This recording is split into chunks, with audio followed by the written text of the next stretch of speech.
စ်သူရဲ့ပြုံးလေ မြူနင်းဆူမြင်နိုင်ရဲ့ပြိုသည်ရွှေကြီးညိုတာယာနဲ့ကြက်တိကကျေပြောင်ရှုံးတယ်အချိန်ခါသမီးပြေပါချစ်ဆုံးလေးတို့ရမသူဆုံးနေမောင်ဟိမ့်ဝေရနဲ့မင်္ဂလာတို့သမီးစုပ်ပြည့်သစင်တို့ရဲ့စူရရိုက်ဘဗိသိက်မင်္ဂလာပွဲတပည့်ကြီးကိုစင်ရင်ကျင်းပရင်ချိန်ခါနီးရော ချစ်ဆုံးရဲ့ရင်ထဲသူချင်နာနာတွေကိုမမောနေချစ်လေး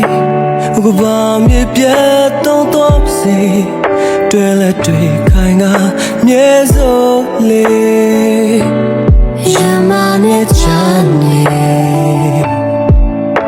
ချလာ